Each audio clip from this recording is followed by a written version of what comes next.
अध्याय 2 श्लोक 7 भागवत गीता। कार्पण्यदोषोपहत स्वभावः पृच्छामि त्वां धर्म सम्मूढचेतः यच्छ्रेयस्यान् निश्चितं ब्रूहि तन्मे शिष्यस्तेऽहं शाधि मां त्वं प्रपन्नम्। अनुवाद।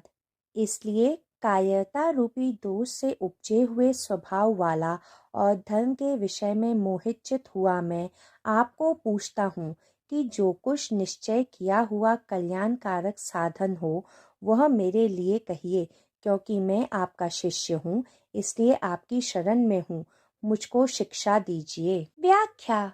यह क्षण भागवत गीता में बहुत महत्वपूर्ण था, क्योंकि इस क्षण अर्जुन श्री कृष्ण से अपने गुरु बनने की प्रार्थना कर रहे थे।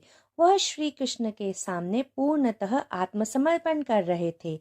श्री कृष्ण ने स्वयं भागवत गीता अध्याय 4 श्लोक 34 में कहा है, तद्वृद्धि प्रणिपातेन परिप्रश्नेन सेवया उपदेक्ष्यन्ति ते ज्ञानम् ज्ञानिनस्तत्त्वदर्शिनः। अर्थात आध्यात्मिक गुरु के पास जाकर सत्य को जानो, विनम्र होकर उनसे ज्ञान प्राप्त करने की जिज्ञासा प्रकट करते हुए ज्ञान प्राप्त करो और उनकी सेवा करो।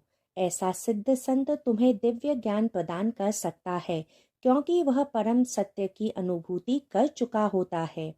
अर्जुन ये जानते थे कि ये विषाद उन जैसे क्षत्रिय योद्धा को शोभा नहीं देता था, क्योंकि क्षत्रिय का धर्म युद्ध लड़ना होता है, लेकिन वे अपने कर्तव्य पालन के बारे में अब भी उलझे हुए थे, चिंता और मोह से ग्रस्त थे। इसलिए उन्हें एक गुरु की आवश्यकता थी जो उनका मार्गदर्शन कर सके। वे इसलिए श्री कृष्ण से प्रार्थना कर रहे थे कि वे उनके गुरु बनकर उनका उचित मार्गदर्शन करें। इस श्लोक में अर्जुन श्री कृष्ण की शरण में एक शिष्य की तरह गए, जो ये दर्शाता था कि अब गुरु शिष्य के बीच आध्यात्मिक ज्ञान का आदान प्रदान करने में कोई बाधा शेष बाकी नहीं थी, खुद अर्जुन भी नहीं। अगर आपको मेरे इस श्लोक की व्याख्या पसंद आई हो तो कृपया कर मेरे चैनल द मिस्टिक डीमिस्टिफाई को लाइक, शेयर और सब्सक्राइब करें। जय श्री कृष्ण।